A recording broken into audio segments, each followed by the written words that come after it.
Welcome to the Redevelopment Commission meeting of December 16th, 2024. Why don't we start the meeting with a roll call, please? Rory McRobbie, present. Sue Scambolari here. Randy Cassidy, present. John West here. Deborah Meyerson here. And staff present, please. Hannah Killian Hansen, and Larry Allen, Legal Department. Jane Coopersmith, Economic and Sustainable Development. Jessica McClellan, City Controller. Okay, thank you. At the top of our agenda, we have a reading of the minutes of December 2nd, 2024. I'll just note that the agenda technically says October 21st, but that appears to be a typo. So just for the record, we're talking about December 2nd, 2024 minutes.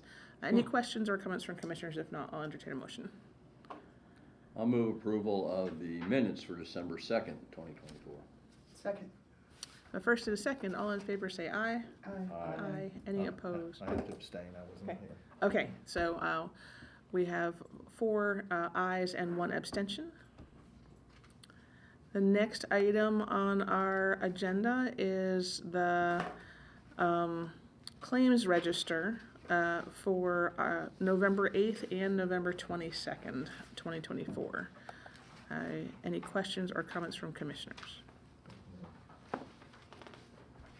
I have one question on the first section. Go ahead, John. Yeah. No, What's your number? There it is. It'd be downtown area, the 512, program 15902, 40,716 on the Walnut Street Paul Pat garages. Where does that show up when it's reimbursed from that group? Or does it get reimbursed? I'm sorry, can you direct? Yeah, it's program 15, it'd be page 4 or 5. Okay. Under program 15-159-002, subsection 512. 7th and Walnut LLC, where we're paying the property tax on that particular, that's the 7th and Walnut parking garages, my understanding. Yeah, that would be collected through the usual rental payments of those spaces, in particular the way they're condoed out. Okay. And then that money, is that put back into the 444 account, or is it put back into the TIF? That's an excellent question. It looks like. I think it goes to the 444. 444 account? Okay. Any other questions from commissioners? Are you taking it one at a time? I still can't find where I was you're doing talking them about. both. Oh, it's on page 4 or 5 of the first one? It's 27 of the packet PDF. So anyway, I presented them as both. If commissioners would like to separate them, just let me know and we can revisit. That's fine. Just wanted to verify. Okay.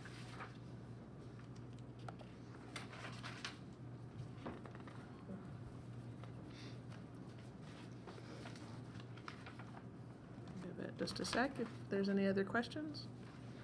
If not, I will entertain a motion. So moved. I'll second. Okay, we have a first and a second. Are you good with that? Yeah, I had a question, but now I can't. Go ahead. Well, I can't find it. I don't know, is this one or the next one? Are you approving both of them together now? I had presented both of them, but if you'd like to separate them, we can do that. I think the motions were for both, but again, we can let that wither and go back. So just let me know what you'd like to do.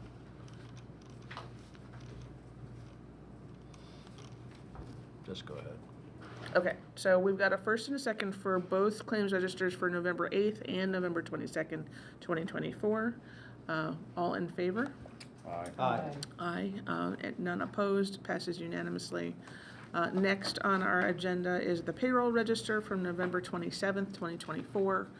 Are there any questions or comments from commissioners? If not, I'll entertain a motion. Move approval of the payroll register for November 27th. Second. We have a first and a second. All in favor say aye. Aye. Aye. None opposed, passes unanimously. Thank you. Next on our agenda, we'll have reports of officers and committees. Is there a director's report? There is not. However, I do just want to thank Larry Allen. This is going to be his final meeting for the Redevelopment Commission, which makes me very sad, but he's done a lot for the commission. So thank you very much, Larry. Makes me really sad too. Yeah. there's a celebration afterwards, after I'm gone, I imagine. That'll happen. So, When is your last day? December 31st. Okay, all right, so. All right, well, we're glad to have you at our last meeting of the calendar year. Thank you for your service to the commission and to the city. Next week, we'll have our, sorry? Oh, I just was gonna go down the agenda to our legal report, but if you want to. No, we're good. Okay, well, we are on to our legal report, please. I think other than just expressing my gratitude to all of you and the staff who have been very supportive of me over the years, I really appreciate it. This has been a very fun commission to staff, and I've had a really good time, and so I really appreciate it. So why are you leaving? Excellent question. It hasn't been that much fun. And I'll answer any other question. Thank you. Again, we do appreciate your service to the commission and to the city. We are moving on to our treasurer's report. I see Ms. McClellan has stepped to the table. Thank you. Good evening, Commission. I apologize for not being able to get this report into your packet this time. So I have printouts of this project status report that I handed out to you. The first update is about Hopewell.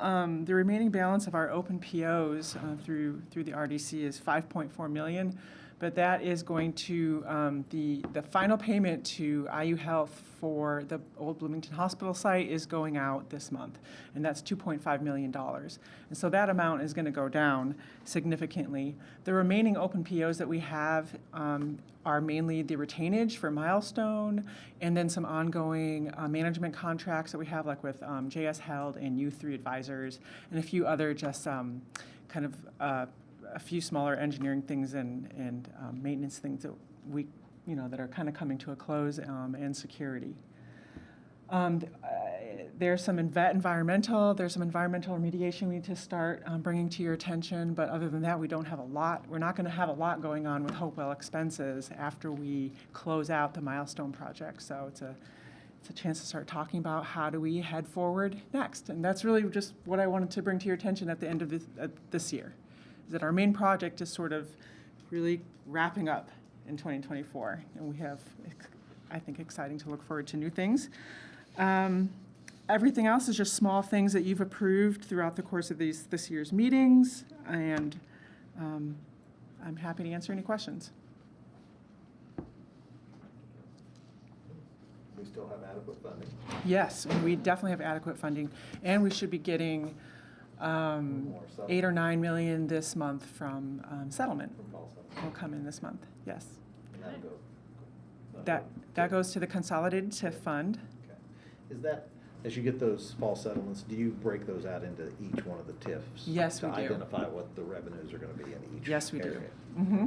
Yep. So that's something we can look at after this fall settlement's done, say this much was dispersed in this area, because Yeah. as we're using things in the consolidated TIF, we bring things together, but these different TIF areas, if there's any projects in those particular ones. Right. So we have one fund called the Consolidated TIF, and then we have the 13, 14, 15 programs. The TIF areas are separate programs within that fund, and we can receive revenue into each one of those programs so that we can keep track of it separately. Yeah, this may not be a question for you from a financial standpoint, but is there any way that people have tracked specifically what the overall impact in each geographic area of the TIF has been?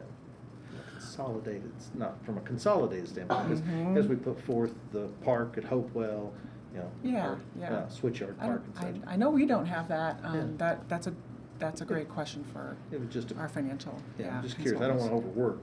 Put something else on you just from a reporting That's come up standpoint, but before, it was a question. We have a map that tracks projects in each area, so I think it's something we could extrapolate pretty easily. Yeah, just looking for the individuals in those TIF areas, knowledge and transparency, say, hey, X number went here. Yeah. We put them in different areas that help a lot of different people. So, Mapping is a big part of that. Yeah. Mm-hmm. good deal. Thank you. Jessica, do you happen to know what the balance is in the 444 account? It is. It's like 2-point-something million. I just looked this morning, but I didn't put it on our sheet. Cheryl, I'm going to have to leave. I have to go to the food bank and do their budget with them, and Cheryl Gilliland is going to stay with you, and she can help answer any questions throughout the night. Okay. Thank you very much. The cash balance in 444. Mm-hmm. Yeah, take care of the food bank. They do a great job. Yeah.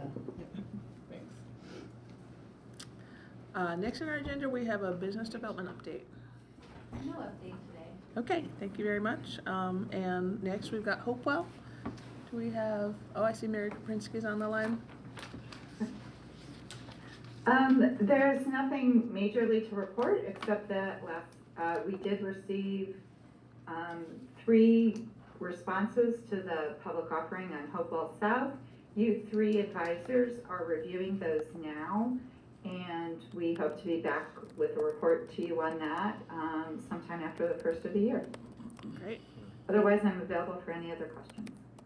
okay. Okay, do we know what time frame you 3 will be reviewing those and getting back with any discussion or recommendations? I'll answer. It's Jane. Yeah, go ahead, Jane. We're doing a preliminary review, I think as early as this Wednesday, and I believe we'll be reporting to commissioners, making a recommendation in January, early January meeting. Okay. Are you gonna give us more than one meeting to review that? We would be happy to do that. Why don't you just go ahead and plan on it? Okay, Thank you. yeah, That sounds like a great recommendation. noted. And then trying to look, another thing based on Hopewell, based on budgets and such, as we've got the report back on the garage and such, have we made any decisions on what we want to do so we keep any potential degradation from occurring, or will that be something that will be upcoming to us?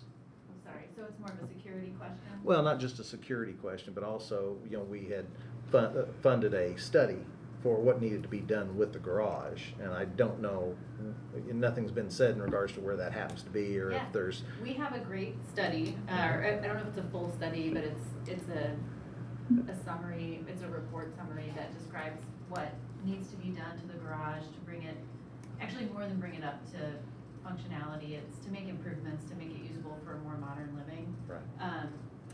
The price tag is around $3 million, I believe, to do that, which is of course much, much cheaper than building a new garage or parking option. But we haven't identified a funding source for that. And we believe that with the way the development of the neighborhood is planned, we do need to identify a funding source for it, but we do have a little bit of lead time to do that yet before we have to make that happen. Well, And we've been applying for grants, I should say that in the background too. the reason I'm asking in regards to that is to identify, if we have a study and what it's gonna take, to make sure that we don't end up with increased degradation in regards to an asset that we own, in order to at least stabilize, because, Yes. and not to, anything in the past, because it's already in the past. But, you know, like the 714 building, we spent $250,000, and it was $250,000 to tear it down. Now, I know there's other purposes, but I just wanna make sure if we have an asset, the city and the taxpayers, we're all responsible for, that we try to identify as quickly as possible what we have to do to make sure it's stabilized and be able to be saved. Yes, if we and intend to I'm do going from memory, and Anna and Larry, or Mary, correct me if I'm wrong, but this is not comparable to 714, where Oh, I know. it's not at risk of degrading in that way, but, I mean, to your point, it will need to be improved at some point. We just nobody had seen the study in this Yeah. group. It hadn't been forwarded out to Can we- any of the commissioners, and don't know if that was intended to be. Just- No, I thought there was a study that had been completed a couple It years was ago now. completed. Yeah, it's a couple years. And I thought we got a summary of it, even if maybe, I guess we didn't get the original study. No, that's fine, that's fine, I don't need to I'm review just, the I'm studies. just trying to clarify. I'll make note of this and talk with Anna about it. Yeah, I'm just trying to identify my question specifically is to make sure that if there's funding needed and we've got the dollars coming in, how we allocate that so we don't get any additional degradation of public property. Thank you. Thank you, Jane, appreciate it. Yeah. Okay, thank you for that Hopewell update. Excuse me.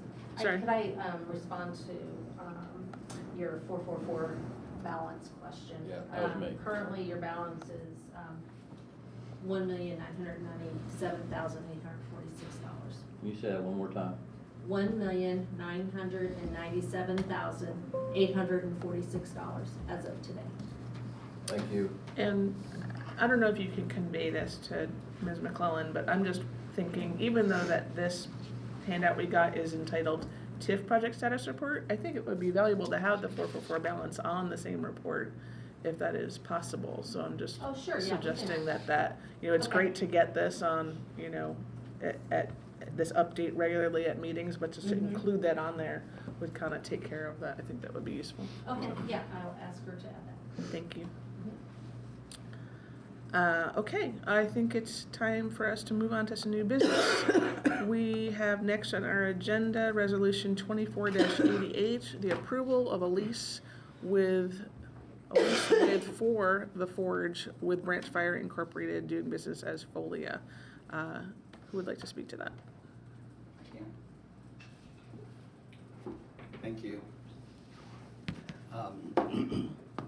You know, we discussed this lease at the last meeting, and I wanted to clean it up before we took any final action. So the revisions to the previous version you saw are pretty limited. Essentially, we eliminated the former Section 3B that was called the common area factor. You know, in some commercial buildings, owners will charge additional rent for common area, and that's why that language was in our lease as part of the model lease, but we have no intention of doing that. And so it's a lot cleaner just to remove that whole section from the lease, and it just makes it a much cleaner lease where we're talking about base rent plus CAM charges. So that's the only, the main revision there is just deleting the old Section 3B, and then just added a couple of sentences in the new 3B clarifying that what the percentage of the rentable square foot for this particular lease is compared to the as a ratio of the total rentable square foot. So that's a line where it's premises, square foot is divided by total RSF formula, so that the tenant knows exactly how the charges for CAMs are being allocated on a percentage kind of pro rata basis. And then it just clarifies that the annual CAM cost for the initial year of the lease will be $7.88 per square foot. So those are the only two changes. I mean, we clarified the table in Section 3A and B at the bottom. I guess it's B technically, where it just shows what the monthly total rent will be, as well as the annual rent in terms of rent plus CAMs. And those are the only changes, but I'd be happy to answer any questions. Especially you, Randy, you weren't here at the last meeting. I'm just going on memory, which is always a bad idea, but wasn't there something about parking? Oh, that you're you right. wanted I'm to scanning forward on my clarify? red line. You're right. Thank you for bringing that up. We added a new Section 30 at the end of the lease that just says that a tenant shall have the right but not the obligation to lease parking spaces on a monthly basis in the Trades District parking garage at the prevailing rate as set by the City of Bloomington Parking Services. So there's that clarification. Yeah, and that doesn't in any way suggest that they're guaranteed spaces. No. Like it's all gonna be based on availability. Mm-hmm. First come, first served. First come, yeah. Yeah, if you recall, I mean, the way the garage is set up, there are no reserve spaces. So you can either get a 5-day-a-week pass or a 24/7 pass on a monthly basis. Based on what you said in regards to the CAMs and the way you're doing it, as this building is fully leased out, there'll just be a delta that won't be charged back to those tenants in regards to, it'll just be an overhead situation for the project as a whole. I'm not sure You're only charging just the CAM charges on their particular space, not on the common area. No, the operating expense for the building includes all of the costs associated with the common areas. Okay. And so they're being allocated a pro rata share of those operating expenses. Okay. I mean, the intent here is to create a triple net situation for the owner. Right, that's why I was just going to verify if that was the case, or if it was gonna be something where there'd be a delta in between. There's not. Okay. That works.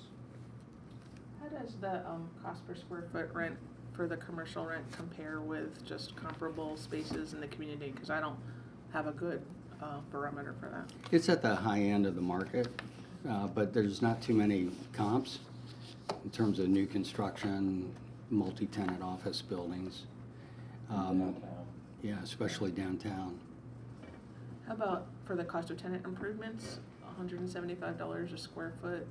Just how does that compare with what a typical improvement, just because that seems kind of high to me, but again, just trying to understand. Well, it's probably not. No.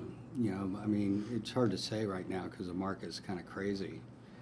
That number is just based specifically on the language in the grant that IU Bloomington received from the Lilly Endowment.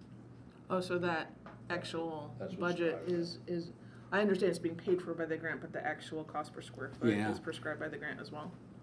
No, Okay. no, but that was the number that we used because we thought that was a reasonable estimate see. for basic office space Okay, build out, you know. sure. And it's a pretty decent amount. I've seen some projects spend substantially more than that, but Sure. now there's Yeah, not. Just trying to learn along the way. And it really depends. I mean, it's a good number, Deborah, in the sense that, I think it's a good number in that the way the building's designed, we're not having to do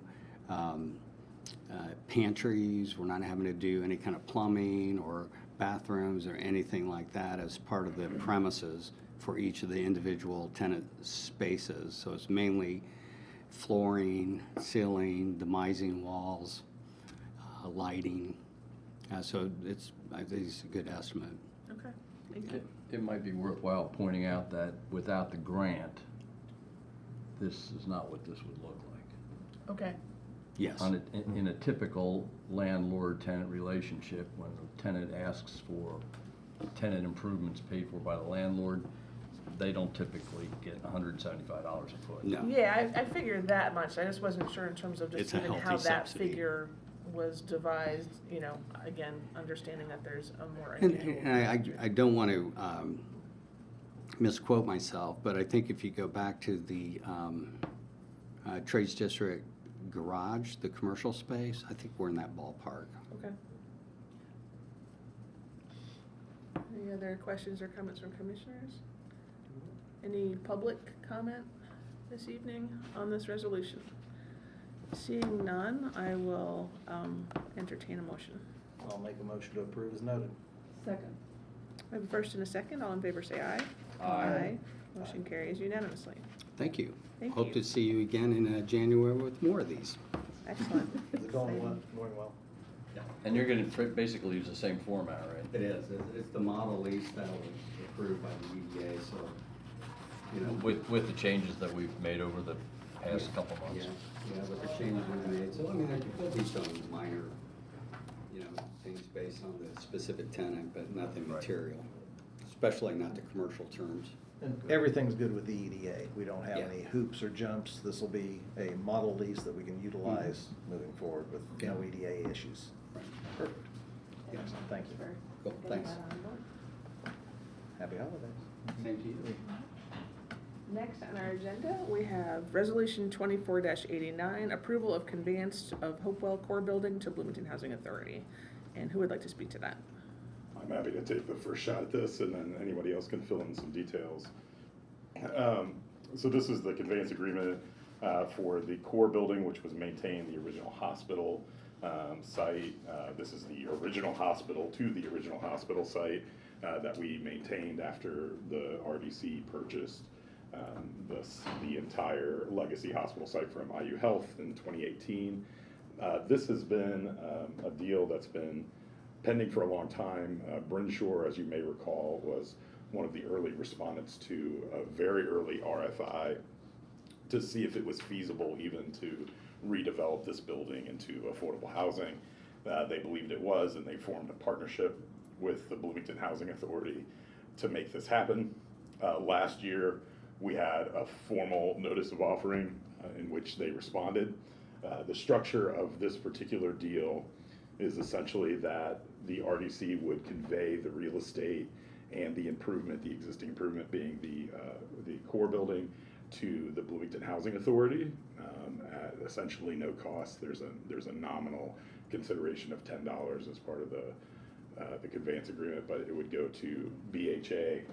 The reason why the structure is such that we're conveying it to BHA is because one of the interests early on from the notice of offering and the original RFI was to preserve long-term affordability on the site. So even though this is a LIHTC project, a low-income housing tax credit project, those particular projects only require a 30-year affordability period for state tax compliance. Under this structure, because we're doing this land deal with the Bloomington Housing Authority, obviously it's part of their mission that they have to have low-income housing, but also memorialized in the agreement is a restrictive covenant that would make this affordable for 99-year period.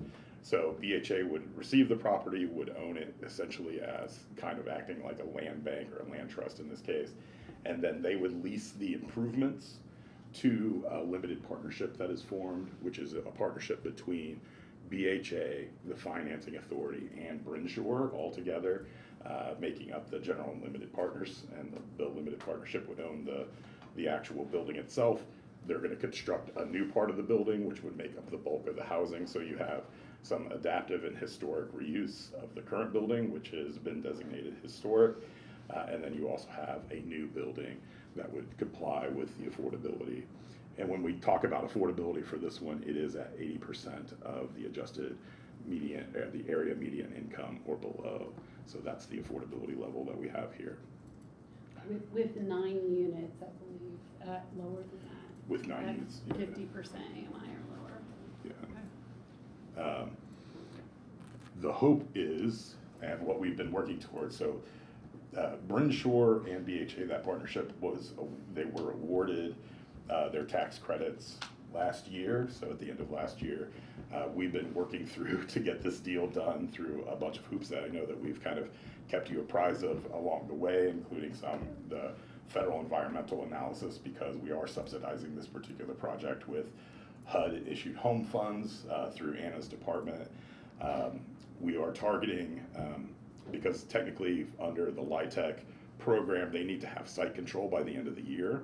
I think there's some flexibility there just because we have a very good explanation that we've been all working in good faith towards closing, but we are trying to close by the end of this year. And right now we are targeting December 30th as a closing date for this particular project. As you'll see, there's attached an agreement as part of the agreement, the conveyance agreement that's attached. There are a few conditions that I'll just draw your attention to. One is the lease agreement that I outlined, a 99-year lease between BHA and the partnership itself. Many of the other commitments in terms of the environmental study we have been working toward even before this agreement has been ratified. We've just been trying to work in cooperation.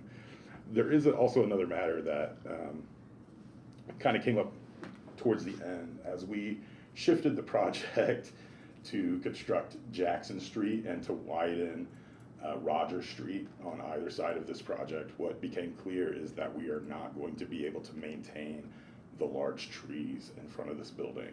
And so as a condition of this and through our engineering department, those trees will be taken out, unfortunately, because the road is essentially going to push back the retaining wall, and they don't believe that those trees would survive anyhow. They would likely die and become a hazard for the site. So that is an unfortunate change we are all hoping to avoid, but you'll see that that is also memorialized in the agreement that we're agreeing to. The city is agreeing to take out those trees and to clean up any debris on that particular site as part of this project. But not replace those trees? They will get replaced. They won't get replaced with anything comparable. I mean, they're too old. But yes, no, they are going to be replaced within the project. So there are several trees, they'll just probably be relocated. So there will be some that will actually end up being planted along 2nd Street and Rogers, maybe a little farther up. I don't know that there will be a direct replacement along Rogers right where those are, but there will be replacement trees, yeah. And that kind of landscaping is a part of any project requirements that we would have. And we would impose it upon the developer as well to have that kind of landscaping. In this case, we're kind of working in conjunction with them because there are going to be 2 projects going on simultaneously. building of a new road by engineering, and then the construction of this site by Bryn Shore and BHA.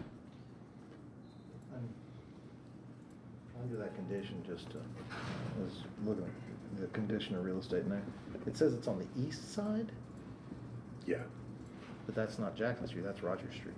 it's along Roger Street. Those trees are along Roger Right, Street. that's yeah. what I was trying to identify. Uh, The ones that are set back substantially from Rogers Street, is there a substantial change? Yes. So whenever our engineering department came back to you to amend the scope of the design of Jackson Street, what was added to that scope was a widening of Rogers Street.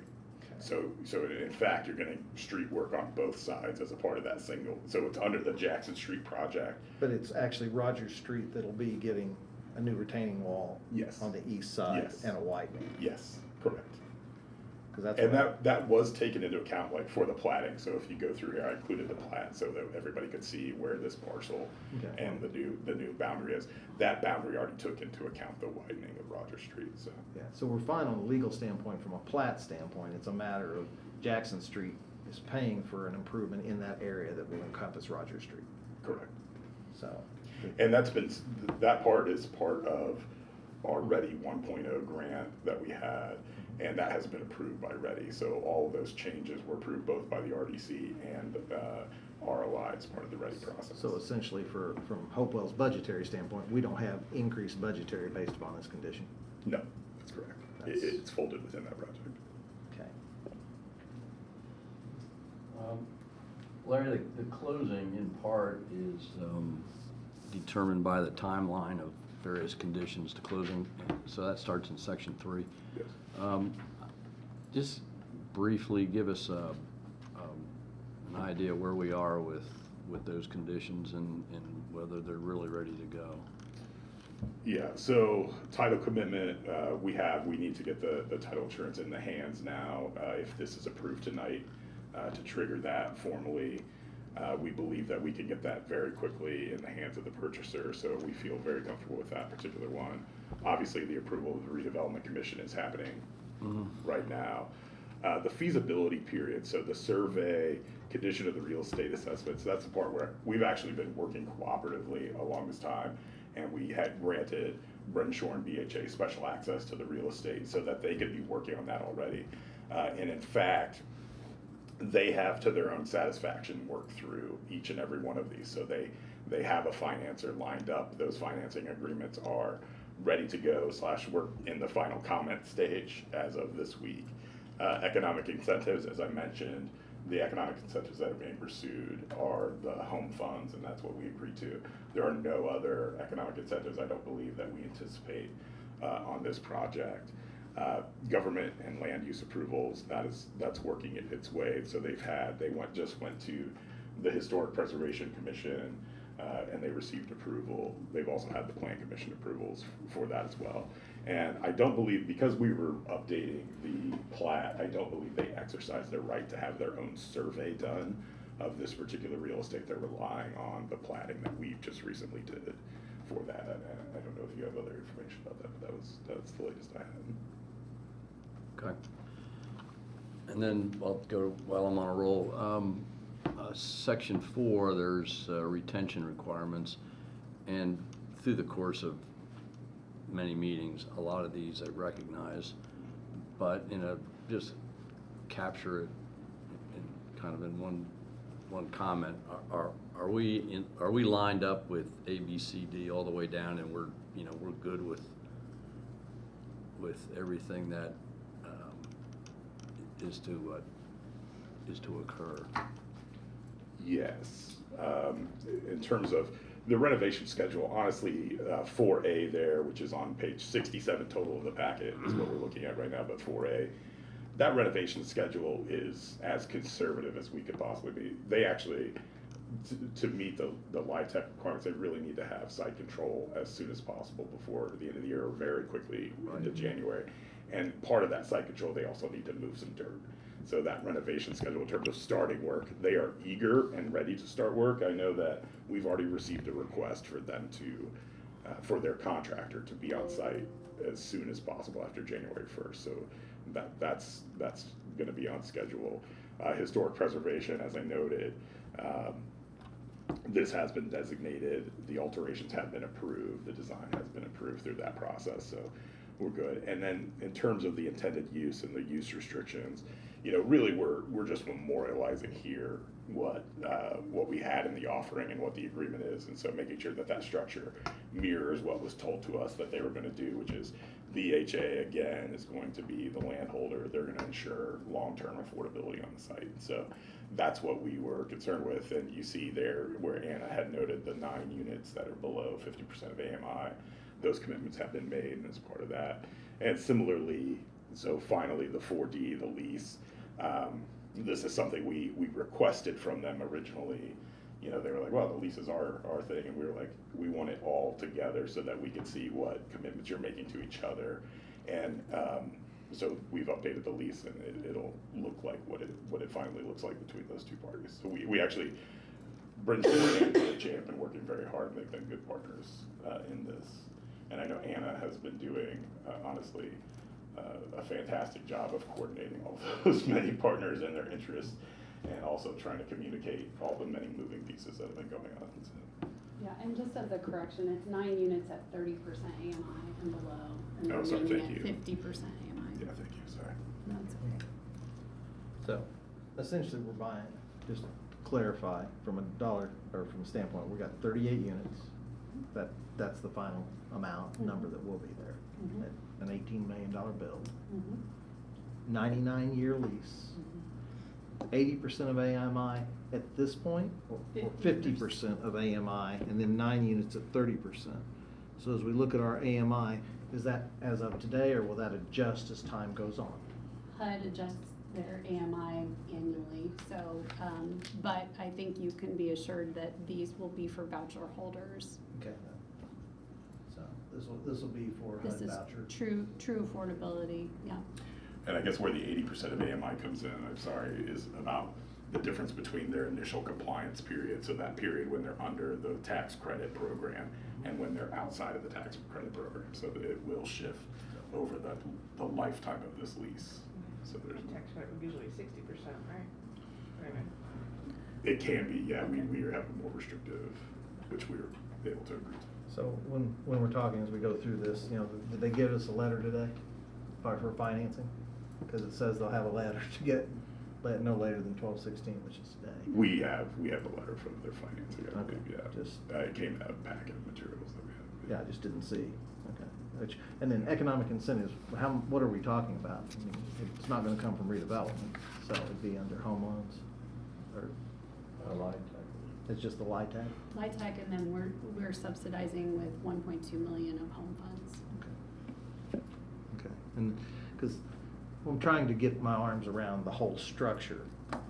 Redevelopment, which bought with TIF funds, is taking a property that has approximately $1.6 million value, and we're essentially giving it $10 to Bloomington Housing Authority, who then is leasing it to Brenshaw for a period of time until the low-income housing tax credit burns off, which is a 30-year time frame? Yeah. The lease agreement is a 99 Yeah, years. not the two separate things, though. But the agreement for us, the lease agreement is 99 years Right. itself. So the limited partnership will be able to own it for the 99 years.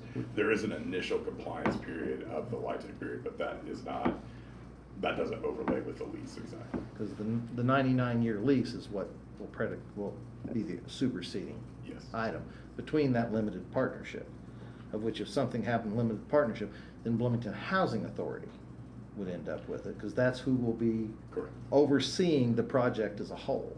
Correct. So Brenshaw is the developer and brought in the expertise for the tax credit in order to occur. So redevelopment-wise, we're taking dollars from the TIF, letting the property go, $1.6 million property, to BHA in order to ensure a 99-year affordability. Now, if we're looking at AMI today, what is that affordability? Gosh, that's a good question. AMI today, what is your question exactly? Yeah, what I'm looking at is we look on a voucher situation, and we're, it's in a good location, we want mixed use in this area, so we have all different income areas. Is that a situation where it's 1-2 people? Essentially, as we talk about the affordability in our community, trying to get things, under $1,000 a month.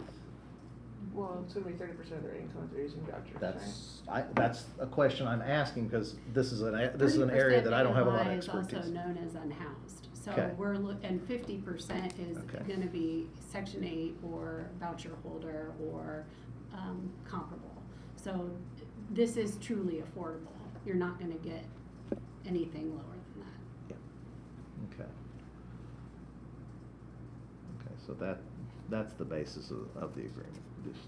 We're keeping affordability in one project. We've already got a historically designated project on part of it. We've got an addition that's going on. 38 total units. 38 total. 18 million, but it is a historic project. And as we go through our environmental end of it, I noticed, or was looking in here in regards to it, pretty much you've got it set up, Larry, where basically RDC and the city, we're not gonna have any liability no matter what. Right. In the environmental, to be clear, is, there are different reasons for, and we've kind of, certainly we've talked about this over the months, but just to be clear, for anyone else who's listening, there are different requirements over the environmental. Part of that, the fact that we were using home funds triggered more extensive federal NEPA analysis for the environmental, which looked at the entire original hospital site. So it's not just the core building site, it actually is that entire footprint of where the hospital stood, so it's a little bit broader. So what we've been talking to you about in terms of what we've submitted to the state and what they have cleared off in terms of a remediation schedule, that does cover the entire site. It is not just this particular site. But yes, this is being sold as is. There are a few restrictions onto that, of course. We anticipate out of our environmental reviews, there are going to be a couple of restrictions that we anticipate being added on. For this particular project, it's going to be 2 in particular. No drinking water, don't use the groundwater for drinking water, which is not an issue in the city of Bloomington because we're going to be using city water anyway, so that's not going to be a big deal. And then the second one is a radon mitigation system, which is already being designed into the project. We've made sure to communicate that, and that's already part of their design of the project. So those are 2 environmental restrictions that are going to go, that we're going to work cooperatively with the buyers on and making sure that those are complied with. And that's in addition to the restrictive covenant for affordability, which is also getting recorded with all of this. But to be clear to Randy's question, I think his question was, at the end of the day, the buyer is waiving any responsibility that the seller may have for future environmental issues. Yeah, but we feel very confident anyhow that that's not going to be an issue on this particular site. So that's fine, as long as I just yeah, make sure that's correct. We're not on the Right. hook And for some unknown thing that just comes up in regards to it, they're aware. Which from our standpoint, just in terms of how we looked at this, which is we are giving a very valuable piece of property. We've done a lot of remediation already. We're helping you identify all those issues. So we're going the extra mile here to make sure that you have the type of project that you can develop on and feel relatively safe doing so. So as a result, you do waive coming back to us for any level. Okay. I did notice that the responsibility for security immediately conveys to the new owner, and that, I guess, among other channels, is gonna figure out the transfer in terms of the existing contract and all that stuff. Utilities too. And Right, but just because security is something that frequently comes up our way, and just trying to clarify that that's all sorted out in terms of how to divide that back up. Yeah, and I mean, for our purposes, again, this is more of, Anna coordinates with our security provider, so she can tell you a little bit more. In a sense, we just have to tell them where to patrol. They're going to be patrolling all around this building, except not in this building or going inside of it. That will be their responsibility. So we'll still have patrols in the area because the larger site will need security in the garage and 714. I don't think it reduces what we're paying for security, because they're already gonna be on site, if that's the question. And we had this with IU Health. We did something very similar with IU Health. We were IU Health helped us, told us who their security provider was. We kind of coordinated as we were doing the piecemeal transfer of the site.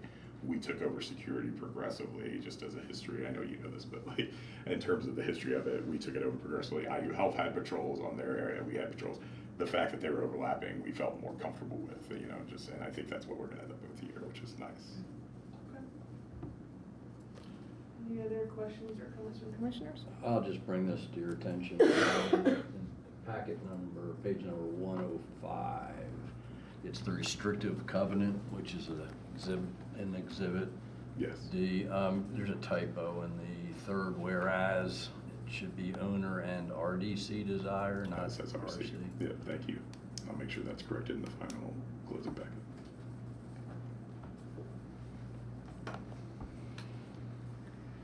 Okay, if there are no further comments or, oh, sorry. No, just Okay. as I'm looking through this, the $10 in the capitalized lease, and that's, strikes me a lot, but it's okay. I'm trying to find where I was looking at. Because this lease that I'm looking through from a landlord standpoint has absolutely nothing to do with us. That's correct. It's all up to BHA. This is just representative, full transparency in regards to what is occurring. That's correct. We are not a party to this. Right, we just, basically, we're gonna give a warranty deed on this property to BHA, who will then go through their board and their process in order to make this happen. Okay, and the only other thing I was wondering, was I missing some of the exhibits and such, because they had a budget and such? Did I just miss it? There are a couple or- of, no, those are not currently in those are some of the closing documents that are being prepared as we speak to be inserted into And the those will final be closing. forwarded through as a complete packet that is available for people Yeah, so- if they wanna see it. I So just- we have. They want it. Well, I know, I the- just, the- when I see an agreement we're talking about that has exhibits that are blank. The background is, so we basically have, I say internal, but among the parties, we have a deadline of review for Friday, the 20th is what we've set for ourselves. Obviously, understanding that next week is going to be hectic enough for everybody, so we're trying to, by Friday the 20th, there are reviews currently going on back and forth. We'll be reviewing these documents, finalizing them by Friday, distributing them to the parties and the title company for an additional layer of review, and then we were targeting, if all of that goes well and smoothly and as perfectly as possible, then the 30th is when we would target for close. So there are some admitted, like there are these final details that are going on. Do they lose the LITAC if it's not done by 12/31? I don't think they're gonna lose the LITAC, and that's again because we would also happily kind of talk to the state about it. Everybody's been communicating. The state is aware. I know, Anna, you had talked to them as well. They're aware of what's been happening, all the measures we've been taking, the delays that we've had with IDEM. So they understand that this is not because the project's not gonna go, it's not because the partnership's falling apart, it's really just everybody's working towards getting this done. So I think the state has shown a willingness to be reasonable, but we just don't want to extend that too far. If we can get it done, we would like to get it done. My main reason for that comment is in regards to making sure that we have all the i's dotted and t's crossed accordingly, and we don't rush this through. Don't want to jeopardize the credit. Also want to make sure that the project moves forward, because, you know, there's several things in here that indicate that, you know, Brenshore has the opportunity, if it doesn't work, they just walk away, which I don't expect in any capacity. Yeah. But I just, based on the document read. Yeah, of course. So essentially, our deal is with BHA. Yes. That's what it really comes down to. And, you know, a buyer can walk away up until the day of closing on any deal. And I didn't notice, or I didn't feel that any of the missing pieces of the exhibits had really any impact on our decision. It would if I was responsible for closing docs. But to get us to where we are, I didn't see that was material. No. I agree. I just like to make sure if we say it's gonna be in there and someone says, where is it? We have a answer for them, for the public, so, okay. Are there any Anybody who would like to make public comment before we vote on this resolution? Seeing none, I'll entertain a motion, please. I'll move approval of resolution 24-89. Second. We have a first and a second. All in favor say aye. Aye. None opposed, passes unanimously. Next on our agenda is Resolution 24-90, amendment to an agreement for architectural and engineering services with Axis Architecture Interiors LLC for the Forge, it looks like. We have Jen here to present on that. Hi, so I think I'll just walk through Resolution 2490, which lays out the steps that we've been through, and then I have a statement from Studio Axis Architecture as requested by the commission. So we had an initial contract with Axis approval for the preliminary design of the Trades District Technology Center, which is now called the Forge, in 2020. In 2022, we extended that agreement to provide full design services for the project, and then that contract was amended in Resolution 2296. The total amount for the agreement as amended was $411,532.50. With this resolution, we are requesting approval of a second amendment to the agreement to add reimbursable expenses that were not initially contemplated when the agreement was approved. These expenses include travel reimbursement, blueprints, and other detailed printing. We've determined that the amount needed is $6,208.26. This is the amount of reimbursables that have gone above the $411,000 contract amount. The total contract amount would be $417,740.76. This amount will close out the contract with Studio Axis, so there would be no more amendments to this agreement. I'll shift over to Axis's statement. Ashley Thornberry, who is associate partner and project manager for the Forge, says, per the redevelopment commissioner's request, let this letter serve as a brief statement regarding reimbursable expenses for the recently completed Bloomington Trades District Technology Center. The project scope and extended timeline were factors in incurring additional reimbursable expenses. Per the client's request, that's us, a variance was filed during the design period to allow inclusive restrooms in the building. The project also underwent periods of holding during the design, pausing for the city to finalize the program and use of the building and bring a construction manager on board, which extended the project's duration. Studio Axis has 2 agreements with the city of Bloomington for this project. Of course, that's the Redevelopment Commission. The agreement dated August 28, 2020 for Phase 1 EDA grant and a not-to-exceed amount for reimbursable expenses of $2,500. So that $2,500 is associated with that very early design phase, the preliminary design phase that was undergone in order to apply for the EDA grant. So that's what the $2,500 is associated with. The second agreement, dated March 16th, 2022, for Phase 2 of the building's design, did not have a not-to-exceed amount for reimbursable expenses. So I think I'll just set that there.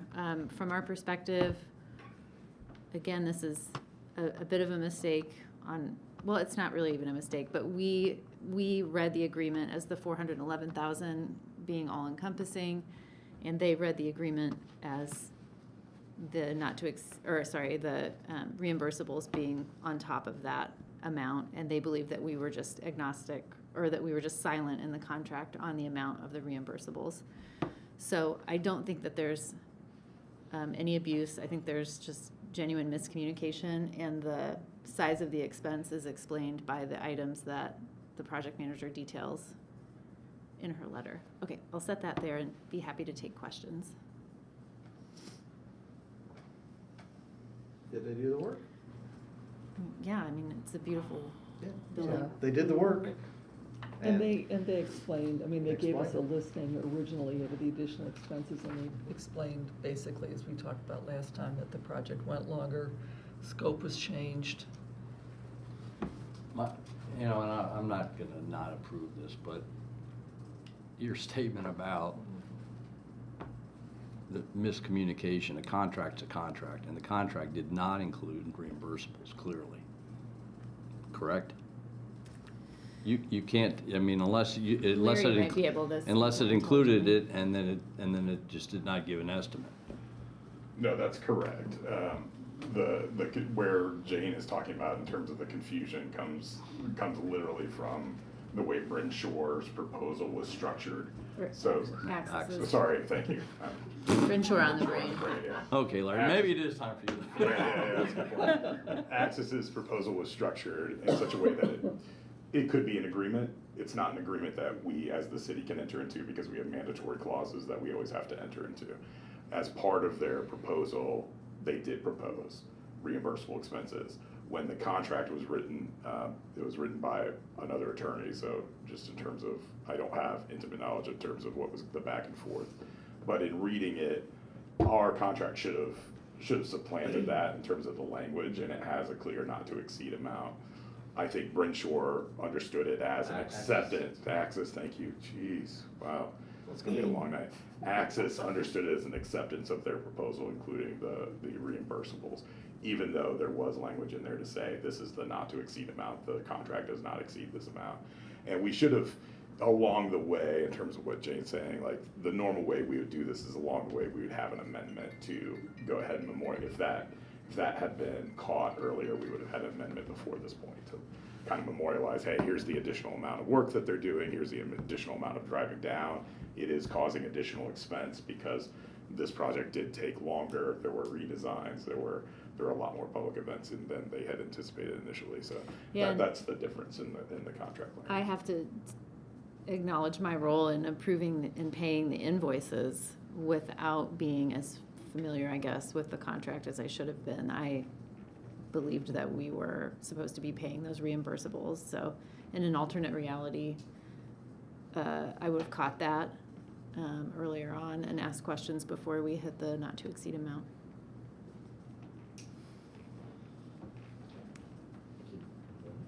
Any other questions or comments from commission? Anything from the public?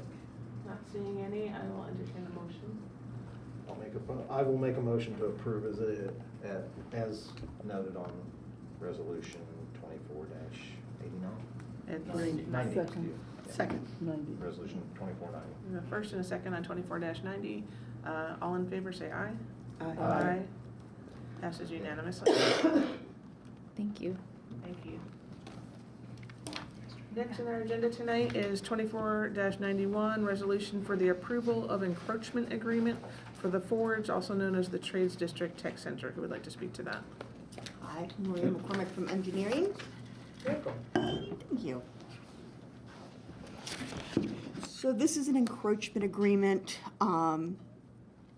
that we need when they were going for their certificate of occupancy for the building. There is an unimproved alley to the west side of the building, and building code requires a paved egress, method of egress.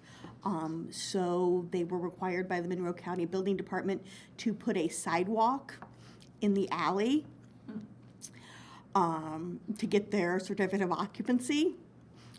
We found out about it actually after it was already built in engineering. So there is a sidewalk. It is a long-term temporary fix because the alleyway will be paved when a hotel is built. So legal has decided that in the interim, we need to have an encroachment agreement. We will not be recording the encroachment agreement. We will just have it in our files.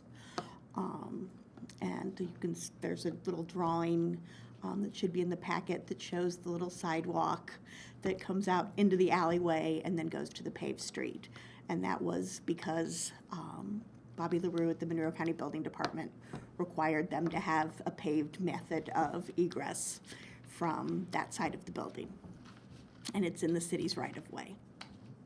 We do have that They don't have the diagram? Yeah, I don't see it in the packet. It was an attached to our. Since we don't own the alleyway, Board of Public Works. The Board of Public Works owns the alleyway, and we've already gotten it approved through the Board of Public Works, but this is for you guys to sign the encroachment agreement. And if you want to pass this along, I highlighted in red where the alleyway, or where the sidewalk is in the alleyway. So we're more or less just kind of codifying whatever Public Works has already Yes. agreed to. Yeah, that's exactly right. Yes. And this is actually the second encroachment agreement. There was Mm-hmm. another one, if you may recall, there was issue with the water lines Mm-hmm. in this regard, in terms of we could either tear up a bunch of property or we could go along the other existing alleyways and run along the street. That requires an encroachment agreement as well. So this is the second encroachment agreement we've had for this project. Yes. But for very similar reasons, which is there's a necessity that just requires us to It's go not different route. uncommon for new development to have encroachment agreements. Is this Yeah. a situation that as this goes away, this encroachment will also go As away? this goes away, So- that's why we're not recording it. Traditionally, right, once the alley's paved, this encroachment will just be basically shredded. That's why we aren't recording it. Because then we don't want to spend an extra $25 to then rescind it. But we have it just because we need to codify encroachments into the right of way. Since we're the property. I can email it. Yeah, that's I'll perfect. email Yeah, you that's one perfect. that's better. That's great. And once all this is finished up with the trades district and such, that encroachment, if there was any issue, would be their issue at that point? Sorry, what do you say? Well. With the mills issue, is that what you're saying? Yeah. Well, in this case, because it's the forge, the RDC continues to own the forge. Right. So this particular, and in the alleyway, that will always be Public Works Mm-hmm. property. So you're correct in thinking like the issue of the alleyway really is a Public Works issue in the long term. In the short term, it is an RDC issue. It doesn't transfer to the mill. The trickier part, just in terms of a preview of this, will be the hotel development. Because as you recall, the hotel forms an L shape around where the tech center is. And the current proposal, I believe, is to go above the alleyway with the hotel, which will still require. But as part of their permitting process for their grading permit, they are going to be required to build out those public improvements. So we will make sure that they are building out the alleyway because engineering will be is part of the plan review for those projects. So we will make sure, I will make sure that they pave out the alleyway. Yeah, the alleyway will be going underneath a portion of the hotel. Correct. The public alleyway will be maintained. Yes. At this present moment, based on what's been Yes. presented. Yes, it will be a maintained public alleyway and it will be paved, or it will be concrete. Okay. And there won't be a necessity to come back to the redevelopment commission. There should to not be. remove No. this encroachment. If it's not recorded. Not if it's not recorded. Okay, thank you, appreciate You're that. Any other comments, questions from commissioners? One last question, there's no cost to the RDC on No, this? there's not. Okay. No, Would no. have been in there, I would assume. I Yeah, know, just no. like to If we make were sure. recording it, it would have been $25, but we're not recording it. Any public comment? Seeing, hearing none, I will entertain a motion. Move approval of resolution 2491. Second. I have a first and a second, all in favor say aye. Aye. Aye. None opposed, passes unanimously. Thank you. Next resolution on the agenda is 24-92, approval of interconnection agreement with Duke Energy for the Forge Solar Array. Who would like to speak to that? I guess I will. Good luck with this. That's fantastic, yeah. So the city has installed several solar arrays around town. Each time we do, because they feed energy back into the grid, Duke Energy requires a connection agreement, essentially. The connection agreement is the same agreement across every solar array, so this is one we've seen a ton. This is the Forge, as part of its construction, has a solar array constructed on it. As a result, Duke has asked us to sign this interconnection agreement to memorialize the fact of kind of waive some liability. We take responsibility for the technology, obviously, on our end, and how it's going to connect back into the grid on their end as well. So I'm happy to answer other questions about it if you have any. If you don't sign it, you don't hook up. Correct. Yeah. There you go. Yeah. I'm just curious, in the first whereas, it mentions the date but doesn't give a resolution number? Isn't that not typical to provide a resolution number that for reference? Yeah, I mean, look, I can pull that up and we can amend that and add the resolution number, that's fine.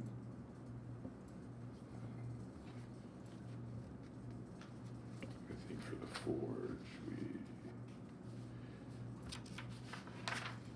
Good catch.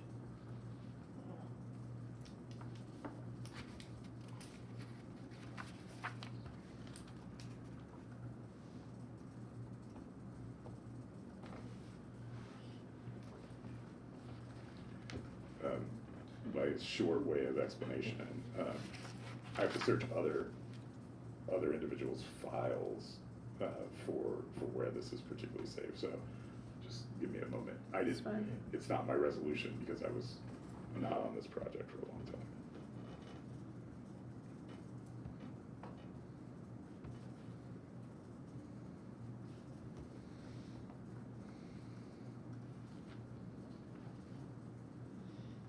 Do you want me to look on the index, That's what I'm looking at.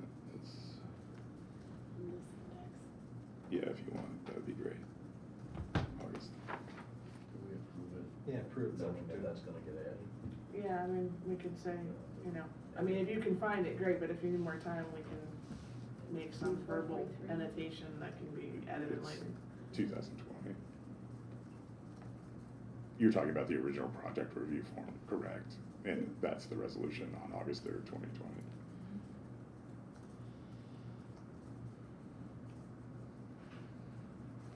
It's resolution 2045. Okay, thank you very much.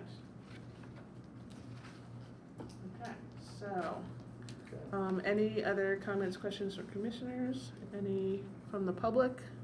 Hearing and seeing none, I will entertain a motion for the resolution as amended.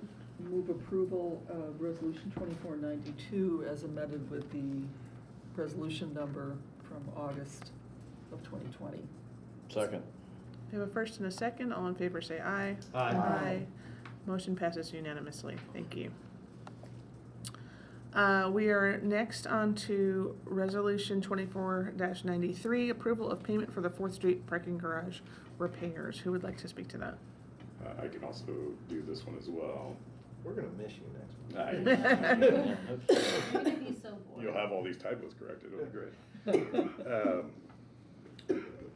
So obviously, the redevelopment commission took over the property that is where the 4th Street garage, the construction of the garage.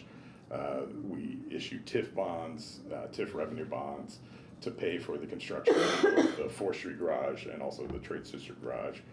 As part of that project, we engaged with CSO architects who designed the garage. After the garage opened, so after final completion and all that stuff, we discovered a design defect that was missed by the architects on the 4th Street garage, and it was allowing some water intrusion into areas that there wasn't supposed to be water intrusion. This necessitated us having repairs to that area to prevent the water intrusion. Those repairs were conducted by Harold Fish Incorporated, so HFI performed those repairs. Earlier, actually it was really at the end of last year, but earlier this year, you all had approved an amended project review and approval form that reflected an agreement we had reached with CSO Architects, in which we would retain $63,000 out of their contract to pay for those repairs in the 4th Street garage. Our parking services had contracted with HFI to perform the repairs. The total cost of the repairs were $55,000 under the contract. And so while you approved it in the amended project review form that we would set aside that money for those repairs, this is the actual payment for the repairs itself. So the contract was approved through the Board of Public Works because it went through our parking services. And this is the actual final approval to allow us to expend from the consolidated TIF under the 4th Street garage project, just that money that we had held back to pay for these particular repairs and correct the design defect. And the repairs have been done The repairs have been done. and satisfactorily done.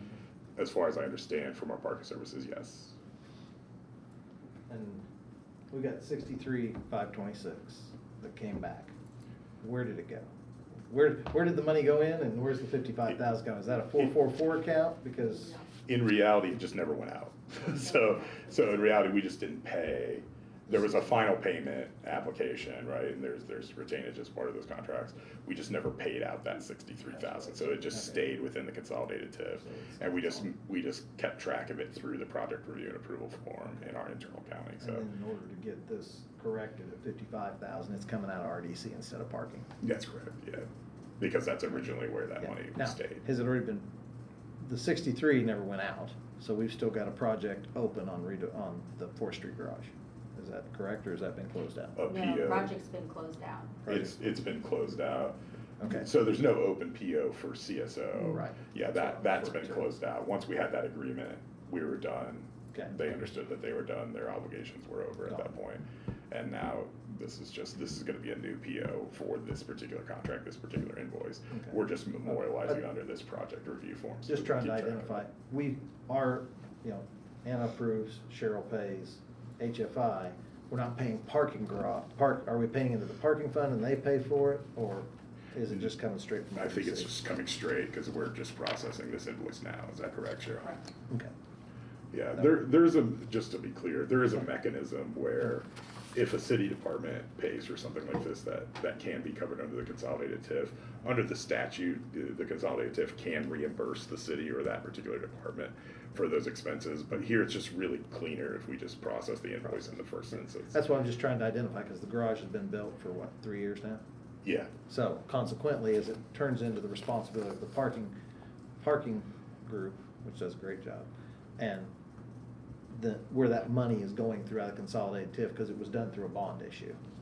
it was done through a bond issue. The gap, so the bond was expended. Right. There was a gap of the funding also that was covered by the consolidated TIF, so it was really both layers of spending here, but, so it's not coming out of the bond here, it's coming out of the Right. consolidated TIF, but that's why. That's why I was just looking, is it something came from a bond, or it has other restrictive covenants, or was it from the 4-4 account? This is just something that was held back, it's in consolidated TIF, and it pays out and takes care of that, and there's essentially a remainder for the city of $8,000.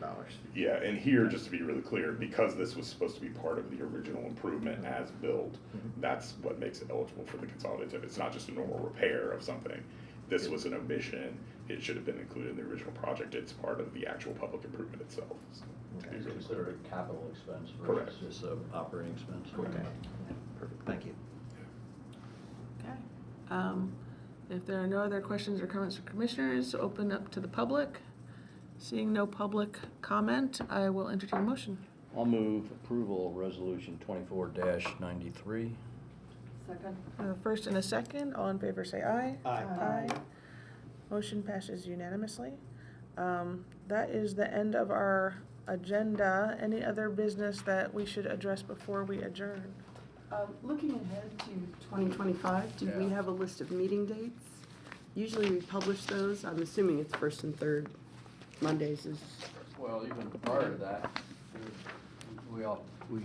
whoever has to be reappointed, correct?